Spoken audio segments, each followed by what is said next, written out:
गणनायकाय गणदैवताय गणाध्यक्षाय धीमहि गुणशरीराय गुणमण्डिताय गुणेशानाय धीमहि गुणातीताय गुणाधीशाय गुणप्रविष्टाय धीमहि एकदन्ताय वक्रतुण्डाय गौरीतनयाय धीमहि गजेशानाय भालचन्द्राय श्रीगणेशाय धीमहि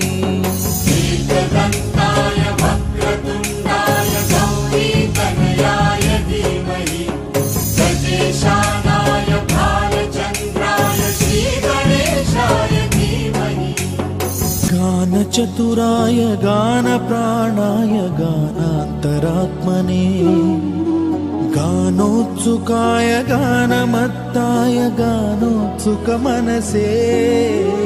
गुरुपूजिताय गुरुदैवताय गुरुकुलस्थायिने गुरुविक्रमाय गुह्यप्रवराय गुरवे गुणगुरवे गुरुदैत्यकलक्षेत्रे गुरुधर्मसदाराध्याय गुरुपुत्रपरित्रात्रे गुरुपाखण्डखण्डकाय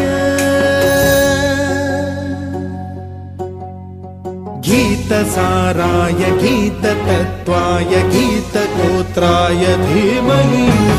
गूढगुल्फाय गन्धमत्ताय गोजयप्रदाय धीमहि गुणातीताय गुणाधीशाय गुणप्रविष्टाय धीमहि एकदन्ताय वक्रतुण्डाय गौरीतनयाय धीमहि गजेशानाय भालचन्द्राय श्रीगणेशाय धीमहि एकदन्ताय वक्रतुण्डाय गौरीतनयाय